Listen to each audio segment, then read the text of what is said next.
Are you someone you know battling cancer? Welcome to Integrative Cancer Solutions with Dr. Karlfeldt, where you get to be part of a live consultation with a patient diagnosed with cancer.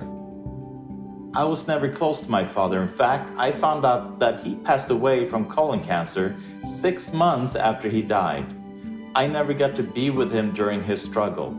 This podcast and the cutting-edge integrative cancer therapies I offer at my center are my chance to do what I didn't get to do for my father. Tune in as I get to know the struggles and victories of my guests while battling cancer. We will discuss natural medicine and how it can safely be integrated into traditional oncology care. You are not alone in your struggle. Lourdes Lavoy, I am so excited to have you on the show today, Integrative Cancer Solution with Dr. Karlfeldt. You are an award-winning director and very well-known. You've catapulted, great actress. You've appeared in a lot of different well-known series, TV series that we all love. Tell me a little bit about your story. Everything was just looking so great. You found the man of your life, and then, what happened? Well, life was good. I had an amazing marriage, children, great career as an actress. I was hosting a TV show. I was in the ballots to be considered to be a nominee for my role as Anna Rodriguez on Without a Trace. Life was just really good. Like everything was, my dreams were coming true. And then as things were going on, certain things kept showing up. And in that process, when I finally went to the doctor to see what was going on is when I was diagnosed with cancer. And that's when everything was just like, wow. But interestingly enough, it wasn't like I got scared or terrified or, oh my God, there's this thing. It was more like, okay, here's my opportunity to be a difference in the world. Yeah. And that's when everything just kind of went on with our story. So I kind of put my career aside for a little bit and thought I'll just pick up a camera and start document my journey and how I'm going to beat cancer naturally. And you had that inner feeling that you were going to make a difference in the world even before this took place. You really didn't know how that was going to come about. And then all of a sudden this appeared. Yes.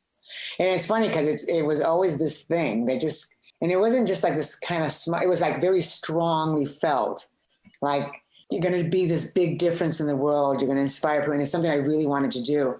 And I always chalked it off to is because I love people. And I've always wanted to do a difference, like really do something that can be beneficial into their lives, that they can thrive in whatever that was. But I just never could figure out, like, what is that? Like, what can I do to be a difference? So, yeah, as soon as I was told I had cancer, I'm like, that's going to be it. And so you say you picked up a camera, but then you also, in regards to your treatment choices, what type of cancer were you diagnosed with? I had Hodgkin's lymphoma, so cancer in the lymphatic system. Okay. Yeah. And lymphoma, then usually the common therapy is obviously chemo. Yes, chemotherapy and then some radiation afterwards. Mm-hmm. Yeah. And what were your thoughts about that? Oh, instantly it was like, nah. I didn't even, it wasn't even a thought, like, because I had taken my sister many years prior to her treatments because she had Hodgkin's lymphoma. And I took her to every single appointment and treatment that she had. And it was so devastating. It was so destructive. And it was like when she had her cancer, before she ever did her treatment, it's just that she had cancer. And then when she was going through her treatments, it was she had cancer and now she's really sick.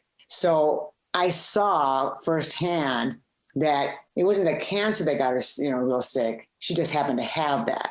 It was literally the treatments that got her really sick. It's the treatments that got her where she lost all her hair, where she was weak, where she was nauseous, where she was in pain, where she couldn't sleep. But just all these things were happening to her. And I'm going, well, before that, she just had the cancer, And then I saw many of my friends who had ended up with cancer and did treatments, the same thing. They went because they had a certain thing, they went to get checked. Physically, you saw them, they just looked like themselves, like they looked fine. Outside of that, they just happened to have cancer. And then they go and they get the treatments and then they look horrible. So I can't say cancer made them lose their hair. I can't say cancer caused their pain. I can say with no doubt that what made them that ill was the actual treatments, what caused them to get all this inflammation. And inflammation, we all know, causes pain. So if you have a tumor and then you got pressure or fluid against it, it's going to hurt. We have these nerve endings, we're going to hurt. So if you're getting treatments that cause inflammation and inflammation causes pain, it's not the cancer that's hurting you. It's the cause of the inflammation that got caused by the treatments that is causing to destroy all your cells. And that's what's making you sick.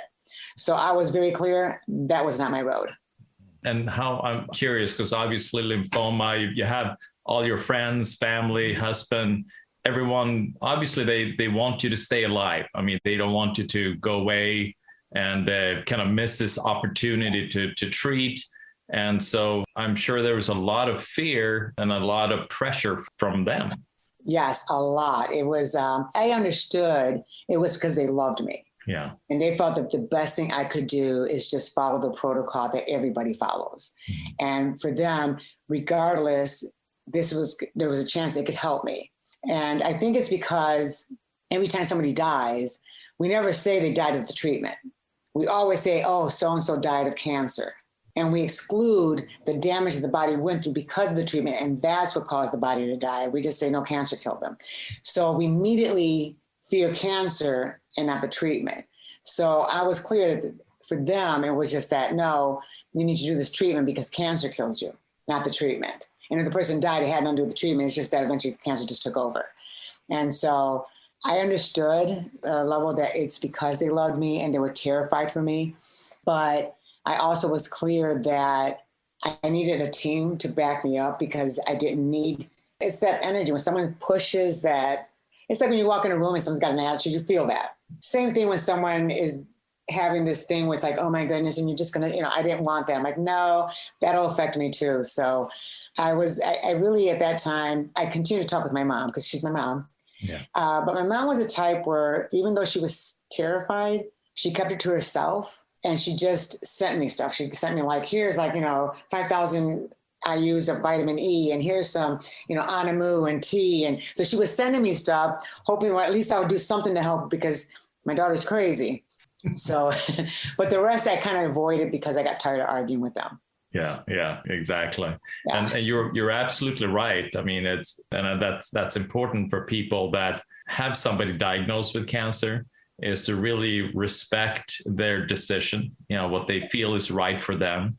Because a lot of times, I mean, one of the best things is to be in that place of control, where you feel that you have control over the outcome. Correct. And if you push somebody that's made that decision, and then you're just kind of depleting their energy and they have less ability to fight, the cancer. Oh yeah, because you're already fighting one thing, then you're fighting, it just becomes overwhelming. Yeah. Yeah, exactly. So, well, that was really cute of your mother. Just send whatever. See, you should read something, she sent it to you. Take this, and at least you're doing something. And though, and these herbs and yeah, I love it. So you did decide that chemotherapy is not for me. You've seen what it done for your sister. You've also recognized that the majority of people, they don't die from the cancer, they die actually from the treatment of cancer, and also the malnourishment that come about from the treatment of cancer, where you destroy, your gut and you're not able to hold food and absorb nutrients and all of these things. So what did you decide to do? I mean, it's a huge learning curve when you're all of a sudden diagnosed. Oh, first I was clear I needed to do a lot of research and seek out people that did this successfully. And so I started sharing with a lot of my friends. And it was funny because I had one side of friends that were like, okay, this is great. And they would send me information. Mm-hmm. Well, I know this person who did this. So it was interesting because they would send me information and people that they knew that successfully beat cancer. And I actually had a friend who also had beat cancer many years ago who had 2 types of terminal cancers at the same time. So to listen to her it's like, okay, give me the information. And it's funny because it went right to food. Yeah. Everything had to be raw and it had to be vegan. It had to be organic. It's like everything had nothing cooked. You needed all the live enzymes and nutrients and everything. So I listened to everything what she had to say. And then she told me about Optimal Health Institute. And I went in, I said, okay. So I literally just took information and I read, oh my goodness, so many books. And it's funny because there are so many books out there, on how to fight cancer naturally, and all these stories of people really successfully doing it.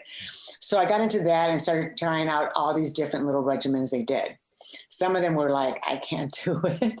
I really couldn't do it. There was the one that was the worst. It was like, I'm like, how did they successfully just do it like no problem? And that was the baking soda with the maple syrup and water. Yeah. And you didn't even taste the maple syrup because you only put so much. And it's like it goes in and I just like, oh, how did they, I couldn't do it. I tried and it was like, it went right back out. So I'm like, nope, not going to do it. Yeah. The idea with that one is that the maple syrup, since the cancer loves sugar, yes, and then the baking soda is like the Trojan horse, so it gets and alkalizes the cancer and the cancer dies because it can't live in alkaline. Yeah. Exactly. So yeah, I know it's pretty rough. I'm like, I can't do that one. Yeah. So a lot of wheatgrass, and then I, going through the books, and then even on the internet. I mean, it's interesting because now, like at that time, I mean, this was like 10 years ago, or actually this was in 2010, so 11 years ago, you could type in how to fight cancer naturally. And you would get this load of all these stories and protocols and regimens like this just from everyone. Now you do that, and what pops up is all this information of all these other hospitals and chemotherapy. And it's like, well, no, I said naturally, and chemotherapy isn't natural. So it's and then if you talk about your cancer, it just tells you about these other hospitals. But again, still conventional medicine.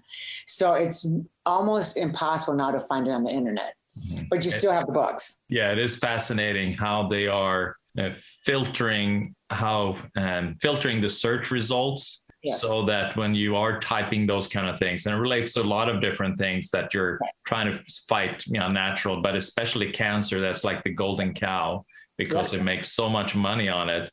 So they really want to shut down all these natural treatments that are out there. Oh yeah. And that's what's sad is that people don't get that there are other ways, because they hide it so well. And then if someone is, I'll have somebody say, well, I know someone who did it naturally. They died anyway. And it's like, well, all that tells me, because I'm not there to watch what they're doing. No. I know people who did chemotherapy first. Yeah. It wasn't like that was their first choice. They first destroyed their entire immune system, everything in their body. And then the hospital will tell them, get your affairs in order. Then they go looking to do the right thing. And by then everything's so destroyed. And sometimes, they get like that 80% chance, but because they're so destroyed and they won't go 100% because you're not watching everything they're doing, they may cheat here and there a little bit. But when you're at that stage of the game, you can't cheat because you will die. So when someone says, oh, this person, I'm like, I know a few people that I actually helped out. I've actually helped a lot of people around the world that some had to do the treatments first, others didn't do the treatments at all and chose only to do it naturally. And those, I could tell you, are cancer-free and doing well. While the others, some did well and are still fine, and others cheated and didn't do so well. But it was in the cheating. And I only know that because they would tell me, they went into hospital and they had this, the stomach pain. And so I said, okay, well, just tell me today, when you got up in the morning, what was the first thing you ate? What was the first thing you drank? Just give me the overall what you did. Oh, well, I didn't have a really chance to get stuff ready. So, and I had to go. So in the drive, but I stopped at Chipotle and I got myself a burrito, but it was just rice. I'm like, all right, okay. So you just ate, who knows what's in the ingredients. And then you had flour, which very acidic to the body. And you were sent home to, they gave you 3 months to live. Chipotle was probably not the place to stop, and so it was those little things that when someone says, oh, but they tried it naturally. But did you hear everything they did when they were doing it naturally? They really weren't 100%. So I'm real clear that if you're 100% doing everything from the beginning of just cleansing your whole body, and I mean your mind, the way you're thinking, the way you're feeling, your spirit, and the stuff that you're putting on and around your body, and it's constantly cleansing and nourishing. If your body's nourished to health, you can't put health and sick together. You're either healthy or you're sick. So if you're doing 100% and you have, like an integrative doctor or a holistic doctor, someone that's guiding you and helping you put all those nutrients in while you're fighting cancer, you're going to beat it. It's in the lacking in one of those things that there's a chance you might not. But if you're 100% You're not going to convince me otherwise. It's like, no, it's like saying it's really clean, but it's dirty. It's either clean or it's not. Yeah, and that's exactly what people don't recognize. And I see the same with people that are dealing with the flu or whatever, and they say, oh, I took echinacea and vitamin C didn't help. And then I ask, well, yeah, how much vitamin C and echinacea did you take? Well, I had these little gummy bears that had some echinacea and elderberry in it. I took it and I didn't get any better. So now there's kind of coming out with a message that elderberry, vitamin C, echinacea doesn't work for the flu. And it's the same with cancer. They said, well, I did vitamin C IV and it didn't help. And I did this healthy eating, like you're saying, and then you ask, well, how much vitamin C? Well, I did, like once a month, I did a 25-gram vitamin C, which is not going to be enough. And also the eating, they cheat. Well, I just had a little bit. I only had ice cream, like 3 times a week, and it was just a scoop, but otherwise I ate healthy. So they don't realize that even though they think they're eating healthy, they're still feeding the beast, and the beast is going to just continue to move forward. Exactly. Yeah. I've had a few that there was one lady who was doing really well. She lives in Hungary, and I think she's like in her 70s, and she had lung cancer. Mm-hmm. And so I sent her, we spoke through FaceTime. Her daughter translated because she didn't speak English, but gave her the whole protocol. She was doing really well. She was doing all the juices and just the raw foods. She was doing good. It went from she couldn't do anything without being exhausted and out of breath to she was riding her bike, was no longer out of breath, like all things were great.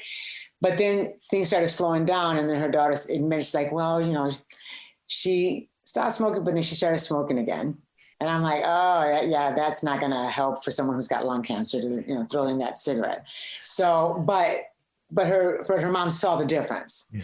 And so, her mom's still doing good. She had to cut down because she realized I need to stop because it's starting to make things worse again.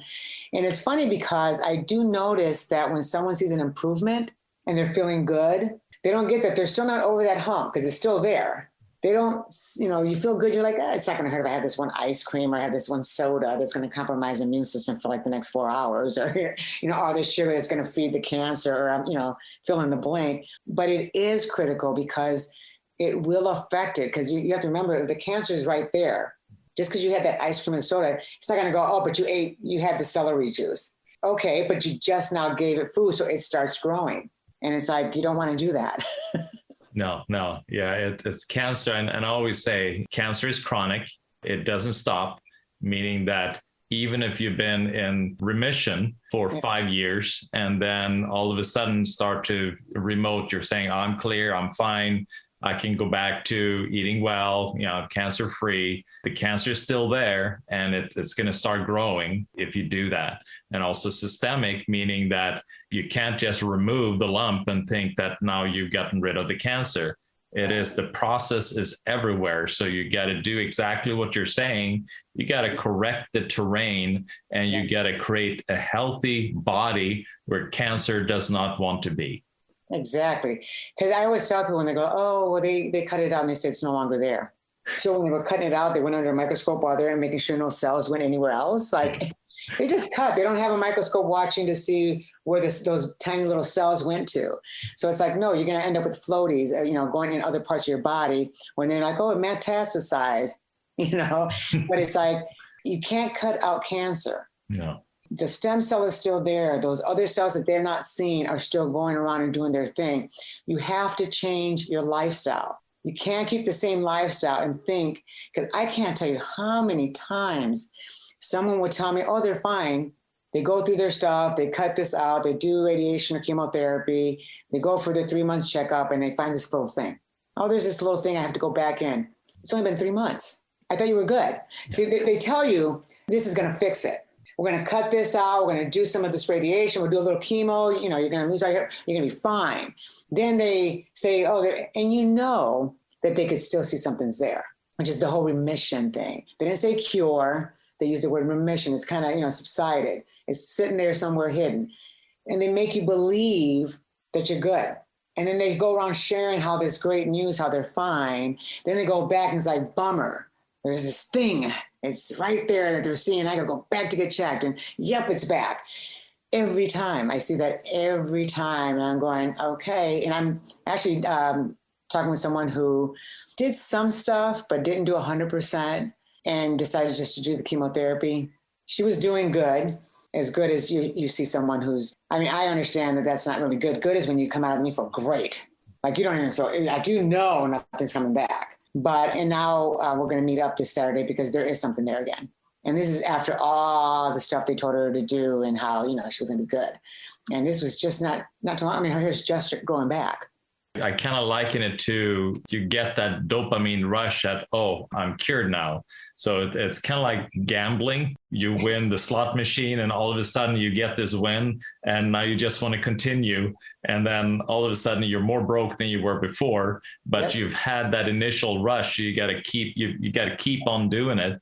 And it's the same thing. You've had the success with the chemo. So we just got to do it one more time. And now we're going to get it, but not realizing that your body is weaker. You're feeding the cancer stem cells each time they fuel up from the chemo, and the cancer that is left is more resistant to the chemo. So it's going to have less of an impact and more destructive on the body. Oh yeah, because now your immune system's shot. The chemotherapy or radiation does not get rid of the cancer stem cell. It may shrink a tumor, doesn't really get rid of it. It may shrink it, may sit there for a minute, but you strengthen the cancer stem cell, which is what makes the tumor grow in the first place.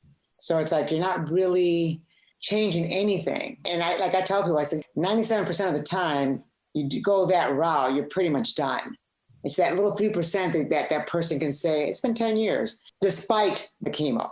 Because they had nothing to, like their will got them there. It definitely wasn't the chemo. You can't say, I'm going to poison myself and I'm going to be healthy. There's no such thing to be poisoned and healthy. They don't go in the same, it just doesn't, they're not the same. No.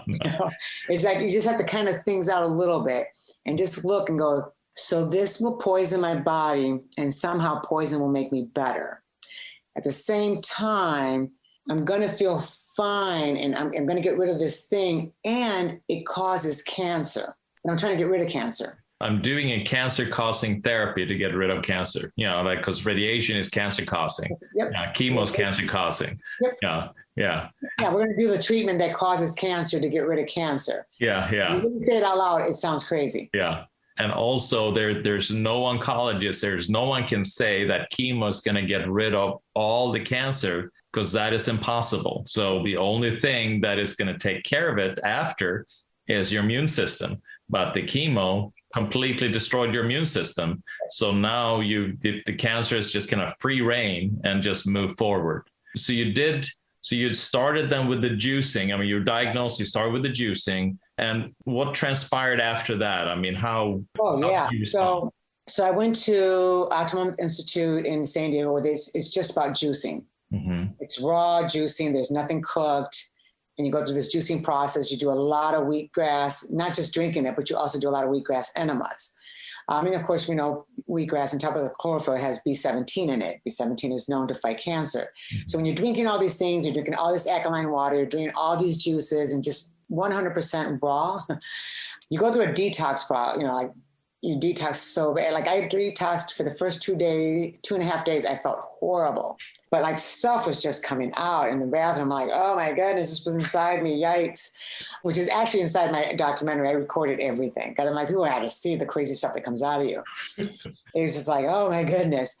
But then I was doing good. I couldn't lay on my one side because of the tumors, but from just juicing and doing all this stuff there, and we did a lot of meditation, a lot of yoga, this whole process that you do. I could finally lay on the side without feeling pressure. And I'm going, well, something's happening because I can lay down on the one side that I couldn't lay down before. And then I was just seeing everything shrinking and just within a week. And then by the third week, I really didn't feel it anymore. I was really skinny, but I didn't feel sick anymore. So I thought, well, there's got to be some still left around. I'll continue the process. But then I thought, I want to do this test. And I know it's not good for you because it can cause and feed cancer because, PET scans, they use the radioactive sugar. Well, radioactive already causes cancer. Then you add sugar to feed it. It's just, I don't know why they do the things they do when it comes to health. It's like, There's got to be a better way. After all the billions of money, of dollars that's been fed into the research, Yep. you would have thought that they would have figured out it's some better way. I mean, we're in a high technology. I mean, the technology we're dealing with is so advanced, but in this area, it's like we're still in the Stone Ages. Yeah. They still do something that's going to cause things to get worse. Yeah. So I did. I went into, my husband, of course, was like, don't do it because you're almost done. And this is going to spread it. And I told him, I said, well, at least I know how to undo it. So if it spreads, then I'll just go back and I'll undo that. But I really want people to see how what I did started getting the cancer, getting rid of the cancer. And now I'm going to go do this test that they have these cancer patients do, and it's going to spread it. And they need to know that, because I can tell you it's going to spread it. They're going to tell you it's my opinion. Oh yeah, right. Okay, Mrs. Conspiracy Theorist. So I felt, but if I physically show it, you can't argue with physical evidence. So, which my family was, my husband, my daughter were like, Mom, please don't do it. And I was like, don't. And if you look in the documentary, which we're going to cut it to do a 9-part series, you'll see him sitting in the room, in the waiting area. And he's so mad because he just doesn't want me to do it. So I went and did it. But what was interesting through all that, and I had no idea, because at the time I was sharing a lot on social media, like all my, how I was progressing, how things were going great. And, this is the way to do it. And when you go to the doctor, find out what you're lacking in your, vitamins and minerals, that way you can put it back in. And, so I was consistently sharing that kind of information. And so I go and to do this test, and they knew that I was doing that. I'm like, so this hospital knows what I'm doing. What? So it was really weird. And again, this was, over 10 years ago. Yeah. And I didn't understand what I understand now when it comes to social media and how they can figure out things about you and kind of do things. I didn't know at the time. No. I was very naive. So I shared a lot of my stuff daily. Go to get in a test. They knew who I am. It got really weird. I went into the test, and this is what they did, which is in our book. So the guy comes in, because I have my little thing where they scan that it's me. Mm-hmm. He scans me. He brings in this metal box with this big syringe in it that I've never seen used before for a PET scan. He then injects that in, erases in front of me that he inject that in, proceeds to tell me that they just do that for security reasons because other hospitals could hack into their thing to see what tests they do. And I didn't fall for that one because it made no sense, because all hospitals, PET scans are all going to be the same. Yeah. There's no difference. A PET scan is a PET scan. Exactly. So I was like, so I knew when he said that I was a little in trouble. Yeah. And when he put that, it instantly felt like around my neck, it felt like bubbles, like somebody was blowing bubbles. Yeah. It was really gross. Like I could feel the tumors growing like instantly. Are you serious? Yeah. And then he gave me the actual, the other syringe that didn't come in a box. Yeah. And he injected that for the PET scan. And then he left with the case and everything.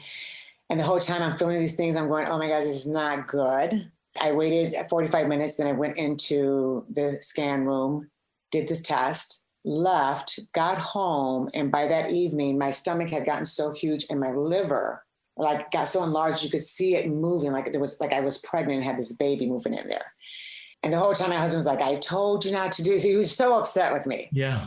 And I'm like, all we need to do right now is I just need to do a coffee enema. We need to clean this stuff out. But for some reason, whatever that extra injection was, no matter what I did, it would not go away. It was like every day there were more and more tumors, more and more cancer just spreading through my body. And then I was like, okay, I'm in trouble, because everything that was working for me is now not working for me. And no matter what I did, it was like I didn't do anything at all. It was like I was just eating sugar. That's exactly how these cancer tumors were responding.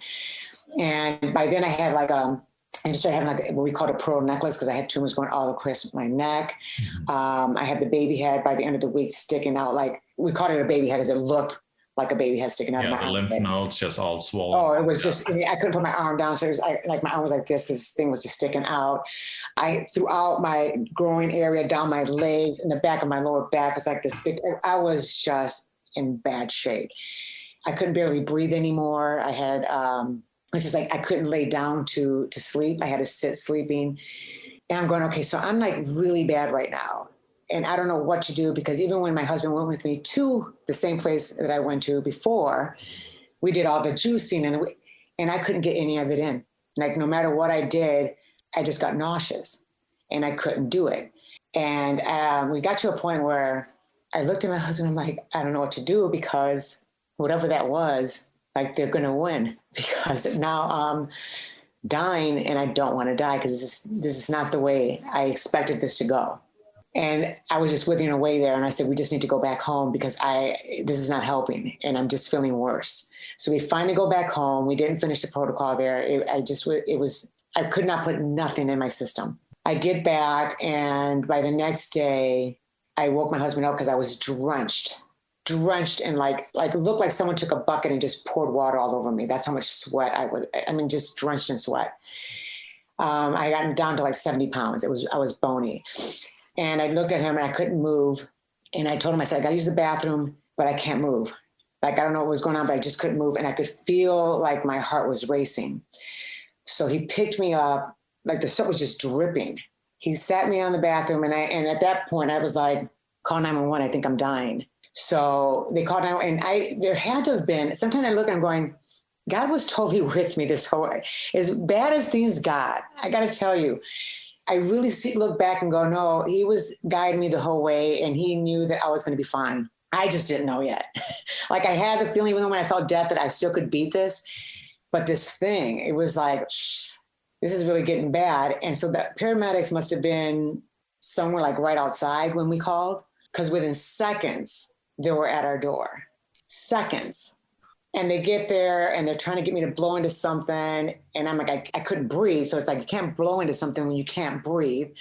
And so they picked me up and laid me on the thing, which was painful because I had tumors all over my body. And then they put me in the ambulance, and I told them, I don't want my husband to be not next to me. He had to be next to me because I don't trust anybody. For good reasons. Yes. Yeah. I was clear, like, no, I don't, he needs to be there. Well, what they did is they didn't let him in because they were going to stop my heart, which I didn't know that. So I guess it was racing at 220 something, that they needed to just inject me with this thing that would stop my heart and cross your fingers that would reset and start again. Yeah. So so they had me strapped down. They put this oxygen on my face, which didn't matter because I couldn't breathe. And so as he's going to proceed to go do this, he's telling me, so we're going to inject you. We're going to feel better. And I'm thinking, okay, just make it quick. And then he said, so we're going to stop your heart. So my eyes popped open. And I'm like, no, don't stop my heart. That's the only thing that's going right now. That's the only thing I got good right now. Don't stop it. And he's telling me he's going to stop my heart, and I'm shaking my head, and my husband sees me through a little window of the ambulance, and he sees that I'm like freaking out, going, no. And he says that when they did the injection, my whole body went up in the air. So I go up in the air, and it felt like the semi-truck was sitting on my chest, because there was just pressure, and everything went in slow motion, and I wasn't breathing. Not like I was barely breathing. I wasn't breathing at all. And I'm looking and trying to grab the guy, and I'm thinking, you killed me. So. And your husband was witnessing all this and not being able to do anything, just seeing you go Yes. off. He literally was just watching this whole thing happen because they weren't letting him in. And another guy was talking to him out there. I think it was like the head, whatever paramedic person that was there. And so then my heart starts beating again. And the guy looks and he goes, no, we need to give her, he gave me a 6 or whatever that was. He goes, we need to give her a 12 because it kept rising and it wasn't going down. So I'm like, no, give it a chance. That's my body. It just does its own thing. Don't do it. And I went back in the air again. They stopped my heart again. And the whole thing started all in this pressure. And I'm just like, they're just killing me. And they think they're helping me. And so the guy says, okay, she's not getting any better. So then they finally drove me to the hospital. But by the time I got to the hospital, it went down to 136. Still high, but better than like 224 or whatever it was at the time. So it went down to 136. They got me into that hospital. It wasn't the hospital I'm supposed to be in through my insurance, but it was an emergency. And that's when they found that I had not only like tumors everywhere. This is, mind you, after that test. Yeah, exactly. There was so much fluid around the heart that it was causing my heart to race. And then I had all this fluid. I was drowning from the inside out. So I had all this fluid going into my chest cavity, which was causing pressure to the lungs. And the doctor even chuckled though, because he goes, I don't know how you're alive, but you have like 5% use of one lung. Yeah. He was shocked. He couldn't get over how much fluid and buildup. He said he's never seen nobody with that much and still alive. And, so I'm like, well, that's not good. But then they kept doing the thoracentesis to pull out the fluid, which no sooner they took it out, it would just build right back up. Yeah, yeah. And then it was the time where I finally said, okay, I have to do something because now I have this opening. The tumors aren't getting any better because of whatever they put into the body to make sure it didn't get better. I'm very clear on that. We finally reached out to my mom. And because I found this doctor through a friend. And it's funny because I was laying in bed, not really laying because I had this, I was in agony, but I prayed and I said, let me find someone who can help me that has nothing to do with chemotherapy or radiation or surgery, just someone that can help me find the way to fix this. Mm-hmm. And my friend calls me and tells me about this doctor in Mexico. And tells me, it's all natural, it's non-toxic treatments, and it's exactly what you've been looking for. But to get there, it was going to cost $20,000 to get this thing started. I depleted all my funds by this. By this point, there was nothing left in the bank. No. And my husband wasn't working because he took time off to just be with me because I was that bad. Yeah. So I then called my mom, which was the hardest thing for me. And we had a friend of mine talked to the doctor and said, if we got like $10,000 just to get her started, could we do this? He's like, sure. Yeah. And my mom had exactly $10,000. So it's like God knew $10,000 we can get going. Yeah. Yeah. And I got there. I don't remember getting there or anything. I didn't have enough oxygen going through to, have memory of a lot of the stuff. But I do know when I woke up, they had this like IV thing, but I'm in my, just not like what they do here when they put the port. It's more like this little prong thing. And they're putting Pure Nutrition, and amazing how I was here feeling like death. And there's this little hole in the wall place that like really looked just broken down. It turned my whole life around. Yeah. I mean, within 3 weeks of everything they did, I no longer had cancer. I was walking around with all this energy and felt great. Yeah. I wasn't in pain anymore. I didn't have these tumors. It just was gone. And I'm like, and they're looking for the cure? It's right here. Here it is. Yeah, exactly. Yeah, it was amazing. I mean, there was all these things they did in the protocols, and none of it was toxic. It was certain herbs that went under your tongue that you did under, in a dark room. Then you went into the light, and it just, all these things, it just boom, boom, boom, boom, knocked it out. And I was like, people need to know this. Yeah. Here they gave me a week to live, and I go here, and within 3 weeks, I'm alive and well, and the cancer is gone.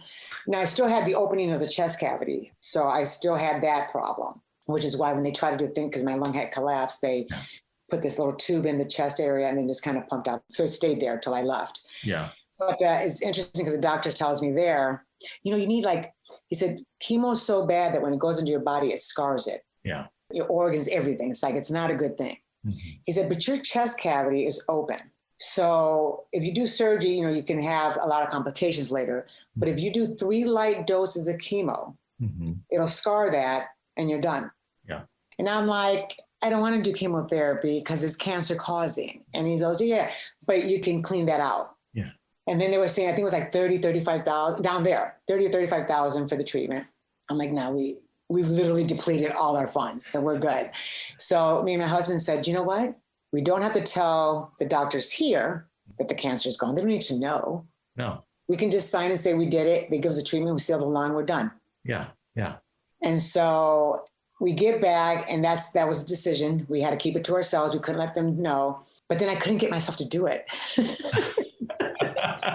I couldn't get myself to do it. I'm like, I don't want to do it. I just couldn't get the thought of putting this poison in my body, and my body felt so good. Like my skin looked amazing. Like my vision improved. Like everything was great. And I'm thinking, and then I'm going to undo all of that to seal the chest cavity and then have to go back to clean it. It just, I'm like hoping, well, maybe it'll just seal on its own. Crossing my fingers. Exactly. I mean, you worked so hard. I mean, all the juicing, everything was just to, your whole mindset is just to nourish the body, and here to go against all of that. I mean, that's, I'm like, I don't want to do it. No. And it's funny because my husband, when he saw that, because they showed him how to check the fluid buildup. Mm-hmm. So we had that's a scope. Mm-hmm. Stethoscope. I never can see those things right. But anyway, so we had that at home, and I was having problems breathing again. So he started doing the going down, and he knows that when he doesn't hear it anymore. Mm-hmm. So he only got so far, and he didn't hear it anymore. He didn't hear the breathing anymore. Mm-hmm. He was just looked bummed. And he said, babe, we're just going to have to do it. Yeah. And I said, I just don't want to go to the hospital. I don't want to do this thing. And he's like really terrified, because if you're not breathing, you're not going to be around very long. Yeah, yeah. And I understood that. So I kind of said, let's just watch a movie and we'll go tomorrow. But I just need a break. And so we watched, I forget the movie, and it's funny because I look at it back and it was interesting because in this movie, when I looked at it back, this woman has all these horrible things happen to her, but it's always because something good at the end comes out of it. Oh, okay. Yeah. And I didn't remember much of the movie till I asked him, I said, hey, we did watch it. And he told me, it's like, so I watched it again. I'm like, wow. So it was interesting that I ended up picking that movie that I didn't even. So in the morning, we went to the hospital. Again, I don't really remember much of it. I didn't have enough oxygen going through. Most of it is coming. I had to get that information from my husband because I don't remember. And we kind of just kept quiet. Cancer was gone. We didn't tell him a thing. They gave me an IV, which I swelled up immediately. I'm right. It doesn't want it. No. Yeah, it's like, this is toxic. I blew up. And it's funny because here I go to Mexico and everything they did, I got better. Then I come here, I'm like, everything was opposite. Everything was opposite. And so I guess on the first treatment they did, again, I don't remember, but I guess my body started shutting down. And it makes sense because in Mexico, they were saying 3 light doses, just enough to scar. Mm-hmm. Well, here they were not going to do 3 light doses. And it's not going to say, hey, so we only need 3 light doses. They're going to hit it full force. Yeah. Yes. Yeah. So they're going to go according to what their records show prior to me getting there, because they don't know that it's gone and I wasn't going to do a test. No. Because then they probably wouldn't have done it. Yeah. But they went with the full strength chemo, which then I guess shut down my body. Yeah. And that's when I went into a coma for like 7 days. But by the third treatment, my lungs, the chest cavity did seal and the lungs stopped. So it did work. So they were correct in saying that. So and stop filling up then, so you could start to breathe. Yeah. I was breathing on my own. I didn't have no more fluid buildup. It did seal the thing. And it's funny how sometimes something so horrific can help something that you need, but it should never be done to treat and kill and get rid of cancer. No, exactly. Yeah. And then of course I cleanse, but yes. Yeah. And that's the thing, is to recognize you have these different tools. And even though the tool may look horrific, if it is part of God's plan, if it is something, it can still be used for good when it's done appropriately. Correct. Yeah. And it's interesting because it let me also see the destruction. Mm-hmm. You can't speak to someone about something if you've never done it, but you can if you have. And so I thought, this is great. So, and I filmed it all. I filmed everything. And it's funny because I even filmed waiting for the doctor to tell me that, because they did the scan. I'm like, so, because I knew the cancer was gone, but I'm not going to tell them this because, I was trying to make sure they didn't know anything. I've learned my lesson. But I did document so that people can see how horrific the stuff was. Yeah. And I also wanted them to see that even when you don't have it, they're not going to tell you don't have it. They'll just say it's the protocols, regimens, what you do. Mm-hmm. So I told them, I said, so is there any cancer left? Well, there's a protocol that you have to follow. You don't really stop. Never said yes or no. No. Danced around and I knew obviously the answer, but I wanted her to say it. She would not touch that. She would just say, well, there's this thing that, we have to do it's a protocol and we got to go through that regimen. Mm-hmm. And when you're doing this regimen, if there's 17 rounds, it's 17 rounds you do. I was like, wow. But I got to learn so much of how much BS goes on there. Yeah. And how many people fall for it. Mm-hmm. So I was able to record absolutely everything so that people could see the difference and see, because even in the documentary, I show the documents showing before the chemo, there was no longer cancer. Yeah. Yeah. So there was like, well, that was your pain. I got the medical documents showing I no longer right there. Cancer. Right there. Uh-huh. Yeah, and I remember a cancer patient I had also dealing with lymphoma, and we were doing all the IVs and different things, and he did choose to do chemo, but after like the second dose of chemo, there's no sign of cancer. He was doing perfectly fine. He's healthy, good energy, all these different things. But they, like you said, they have their protocol and they have to follow their protocol. So he continued with their protocol, and he actually he came in and before we even got an IV into him, he fell down on the floor, and actually there was no pulse, no heart, no breathing, and he was gone for probably about 40 some seconds. There was none of that. And we're getting him back, and we got him back. I mean, you just see the destructive impact of the chemo, because it just really, really ruined him. And even the oncologist that we have at the center, he said that, you can't tell them to not do the chemo, because then they're going to go after you. And so he finished it. And I mean, he's doing great now. He's alive and well and doing fantastic. But it's like you're saying, they had to finish their course. It's like they can't admit that you're fine now. Yeah, but it's that's why it's so important to give this information to people, because the doctors can't tell you, but you can make that decision. Yeah. So when you go, I get it, you want me to, because it's a regimen and it can come back. I get what pharma has trained you to say, but if it's not there, I'm not going to keep putting something in my body that actually causes cancer. So the more of the cancer causing stuff I'm putting in my body, the chances are within those 5-year marks, I'm going to end up, or right after the 5th year, right at the day after, it comes back.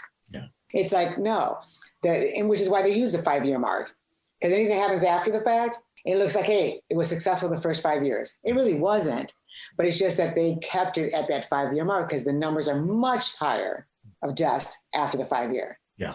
They just know that there's some between the 1 year, 2 year, 3 months mark, but after the 5-year, that's off the charts. Mm-hmm. So it's easy to just say in the 5 years, there were 5 years. It's like, okay. So it's really up to the person to say, if it's gone, there's no reason for me to continue this. What I need to do now is clean that junk that's in my body out of there and completely nourish my body back to health, and continually do that on a daily basis as a lifestyle. Then it's impossible to see that doctor again and say, I got cancer again. No, it's done. Yeah, exactly. It's an excellent point, because the doctors cannot tell you not to follow the protocol. Yep. Because then they can lose their license. And so that is your choice, your body, and you are the only one that has the power to say, I need to stop this now. Yep. Yeah. Because if they can't say anything to you, because not only will they lose their license, but even if they think that they could tell you, and you happen to be that person that would say something about them, they lost their license. So they can't risk that. They can just do what they're told to do, and that's it. And that's why we have to step out of that box. Yeah. We have to just get out of that mess and say, no, enough is enough. Sorry, but I'm not going to do anymore. And I think once people get it, because right now I see people do things even down to prescriptions. They'll feel icky, but I talked to the doctor, and you feel that way, but at least it keeps the cholesterol fine, or at least it keeps this fine. It's like, but you're feeling crappy. Isn't that the reason why you went there? Because you felt crappy on the other thing? Why don't you just change your diet? Yeah. Change your diet. And then there's that option. Yeah. Right. You can get that pill that's toxic, or you can just change your diet. Yeah.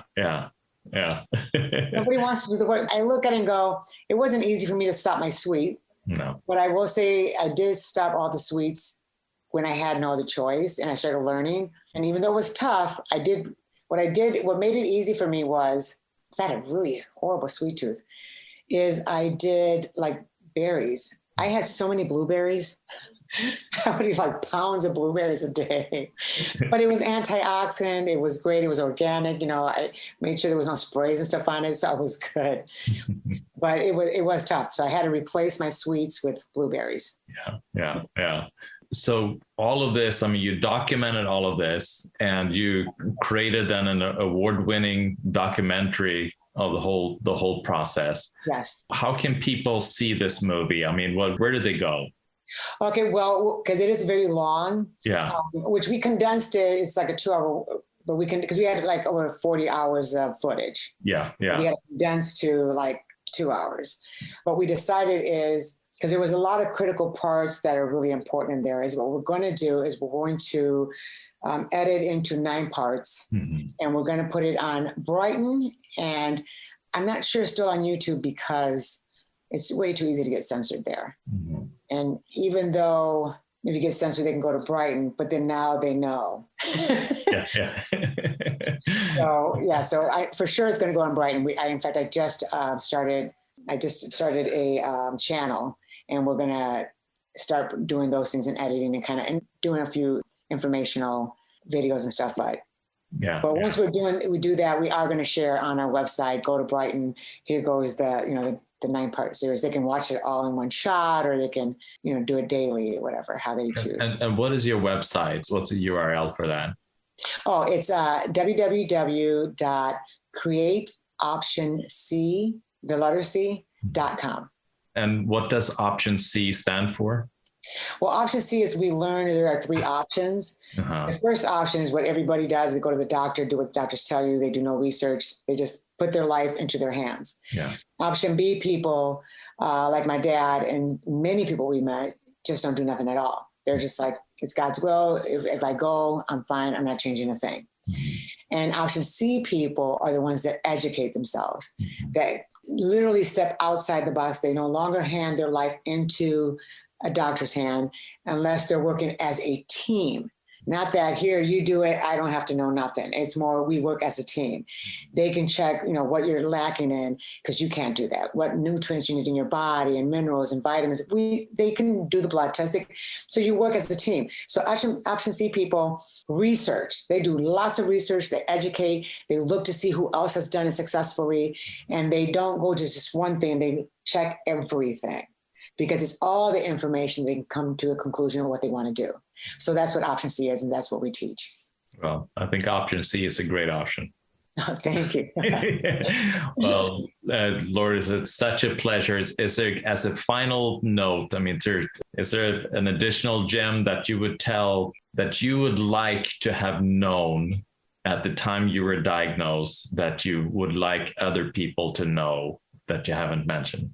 Other than like when you get diagnosed with any disease, look at it as an opportunity to get right with yourself, because we're perfectly made. We really are. We have an immune system for a reason. We build immunity for a reason. Our bodies break down for a reason. So look at it as, this is my challenge to get right. Because we go, I want to lose weight, and they just don't do it. Look at it as like something like that. Like, this right here gets me to where I have no other choice but to be dedicated to my decision, and know that fear only gets in the way. It's in the unknown is why we fear. But if you educate yourself, it's no longer unknown. So just educate yourself. And there is a thing, here's a quick, I'd like to grab this really fast. And it says Christopher on there, but that's my husband's name. I just noticed, I'm like, I see his name on my thing, I'm like, Lourdes. Yeah, exactly. I love it. Grab this quickly. I just realized that. It's so funny. So I did write this book, and I did it because after my husband and I wrote a book together on our entire journey, and we have like all sorts of information on there that worked and didn't work. Yes. Right. And stuff that did work where we got it. Here's the links where we did these things and information and some recipes. Mm-hmm. But I had some people that say, what can I do that's just kind of simple? Because every time I would send stuff, they're like, that's a lot of information. And I get it, especially with, when you're working and you got stuff to do or you have a family, it's hard. So I made a really short, quick book. Yeah. I like it. That's like bite size. Yeah, it's like, it's really tiny, but it's to the point, and it's called 3-Week Step into a Healthier You. And to find it, you got to go to Amazon and actually type in Lourdes Lavoy. Okay. And that's where our books pop up, because they were really clever that when you type it in, you really can't find it. Okay. So that was clever of them. But in the book, I even got it where you can put notes on and stuff, as you see. But every week, it's literally for 3 weeks, each day, you start off with these ingredients for the whole week. And you're adding one ingredient each day.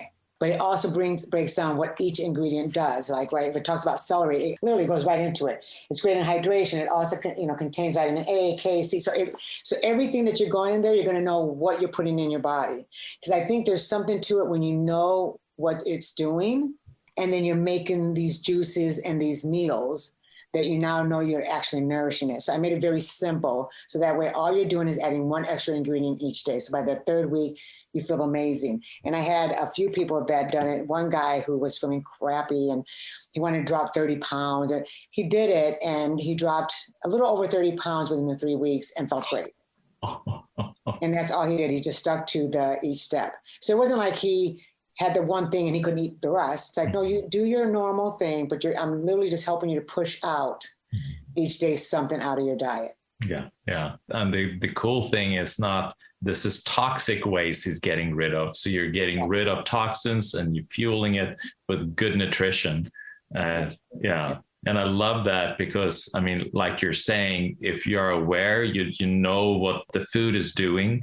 It's like that intention really brings more power into its impact in your body. Exactly. Yes. Yeah. Well, Lourdes, thank you so much for sharing all this information, and what an incredible journey. Well, but it just shows, like you said, how God uses this journey. Yes. So that you can then reach out and benefit people that really need you and really need this. Yes. And together we can definitely make a difference. Yeah. Well, thank you so much. Thank you. Thank you. The information in this podcast is for educational purposes only, and it's not designed to diagnose or treat any disease. I hope this podcast impacted you as it did me. Please subscribe so that you can be notified when new episodes are released. There's some excellent shows coming up that you do not want to miss. If you're enjoying these podcasts, please take a moment to write a review, and please don't keep this information to yourself. Share them with your family and friends. You never know what piece of information that will transform their lives. For past episodes and powerful information on how to conquer cancer, go to integrativecancersolutions.com. If you would like to know more about the cutting-edge integrative oncology therapies my center offers, please visit thekarlfeldtcenter.com. Thank you for spending this time with us, and I hope to see you at our next episode of Integrative Cancer Solutions with Dr. Karlfeldt.